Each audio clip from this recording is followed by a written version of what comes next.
জনসভায় মুখ্যমন্ত্রীর আবাস নিয়ে কড়া বক্তব্যের পরেই ফের শিরোনামে মুর্শিদাবাদ জেলার সাগরদিঘি ব্লকের কাবিলপুর পঞ্চায়েত। আবাস যোজনার দুর্নীতিতে জোর চর্চায় কাবিলপুর পঞ্চায়েত। অভিযোগ, কাবিলপুর গ্রাম পঞ্চায়েতের কংগ্রেসের মেম্বার নীলুফার ইয়াসমিনের স্বামী নুরুজ্জামান শিকু ওই এলাকারই বেশ কিছু জনের নাম জালিয়াতি ও মোবাইল নাম্বার ব্যবহার করে আবাসের টাকা নিজের আত্মস্বজনের ব্যাংক অ্যাকাউন্টে ঢুকিয়ে নেয়। জানিয়ে রীতিমতো ক্ষোভে ফুঁসছেন প্রতারিত হওয়া মানুষজন। তারা জানিয়েছেন, মুখ্যমন্ত্রীকে বলো হেল্পলাইন নাম্বারে ফোন করে আবেদন করে আবাস যোজনার তালিকায় নাম তুলিয়েছেন উক্ত ব্যক্তিরা। তাদের নাম আবাস তালিকায় আসতেই অভিযুক্ত মেম্বারের স্বামী নুরুজ্জামান শিকু তাদের কাছ থেকে বিভিন্ন নথিপত্র নেন।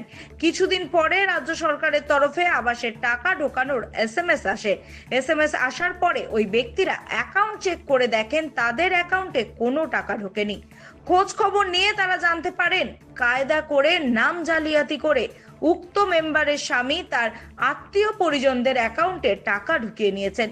এদিন অভিযুক্ত মেম্বারের স্বামীর বিরুদ্ধে সাগরদিঘি থানায় লিখিত অভিযোগ দায়ের করেন প্রতারিত ব্যক্তিরা।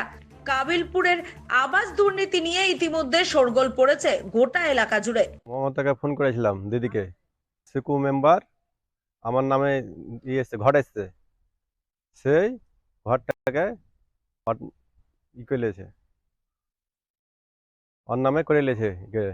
আমি দিদিকে ফোন করেছিলাম, আমার দিদিকে ফোন করার পর ঘরে লিস্ট এসেছে, উনি একজন মেম্বার, সেজন টাকাকে তুলে অন্য আমার শাহিদা বিবির জায়গায় শাহিদা খাতুন করে টাকা তুলে নিয়েছে। কোন মেম্বার? এটা সিকু মেম্বার করেছে, কংগ্রেসের সিকু মেম্বার করেছে। কোন অঞ্চলের?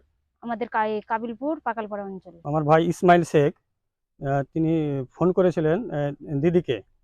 তো ওর ফোন, হ্যাঁ, দিদিকে বড় নম্বরে ফোন করেছিলেন।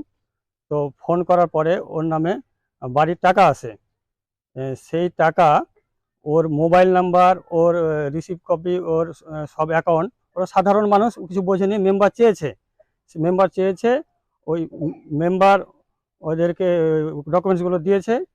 ওর মোবাইল নাম্বার, আমার ভাইয়ের মোবাইল নাম্বারটা হ্যাক করে ওর মোবাইলে মেসেজ আসছে যে টাকা 60,000 টাকা ঢুকে গেছে, কিন্তু ও চেক করতে যাওয়ার আদৌ টাকা ঢুকেনি। সেটা সিকু মেম্বার মানে সিকু, অ্যাকচুয়ালি সিকু মেম্বার না, মেম্বারটা হচ্ছে ওর স্ত্রী নীলুফা ইয়াসমিন। তো ওর স্বামী, ওর আসল নাম হচ্ছে নুরুজ্জামান, ডাক নাম সিকু। কোন অঞ্চল? কাবিলপুর অঞ্চল, পাকালপাড়া বুথ। ওই বুথের সিকু মেম্বার এই কাজটা করিয়েছে। আমার ভাই কয়েকবার প্রশ্ন করেছে যে তোমার নামে যে এসছে আমার নাম এটা, তো বলেছে না, এটা তোমার নয়, এটা অন্য নাম। কিন্তু অন্য নাম যদি হয় তাহলে তো ওর মোবাইল নাম্বারটা ওর মোবাইল নাম্বার মেসেজ আসছে যে তোমার টাকা ঢুকে গেছে, তাহলে অন্য অ্যাকাউন্টে ঢুকে কি করে?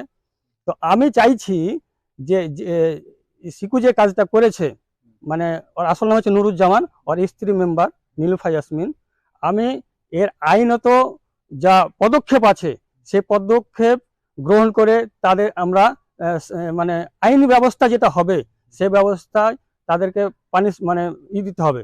আমরা বিচার প্রার্থী। আমাদের বাংলার মুখ্যমন্ত্রী বলেই থাকছেন কি, এখানে যে বাংলার আবাস যোজনা যারা প্রাপ্য তারা সেখানে কিন্তু প্রশাসন ঠিক করবেন, ব্লক প্রশাসন ঠিক করবেন, এবং তার হেডকর্তা আমাদের বিডিও সাহেব। সেখানে আমরা দেখলাম কি, দেখেন আমাদেরকে অত্যন্ত খুব দুঃখের সহিত বলতে হচ্ছে, না বললেই না, কি এই কাবিলপুর নিয়ে এত সরগোল, কাবিলপুরে এত অনৈতিক কাজ হচ্ছে ভাবা দেয়। রাস্তাঘাট থেকে শুরু করে আবাস যোজনা থেকে শুরু করে সেখান থেকে টোটালটাই কিন্তু সাধারণ মানুষ বঞ্চিত হচ্ছে। তো আমার কোশ্চেন কি, আমাদের নেত্রী এত কঠোর পরিশ্রম, এত ঘাত প্রতিঘাতের মধ্যে দিয়ে আমাদের বাংলার গরিব মানুষের স্বার্থে যিনি করতে চাইছেন, তাহলে আমাদের ব্লক প্রশাসন কি করছেন, কি দেখছেন, আমার মাথায় কিছু ঢুকছে না।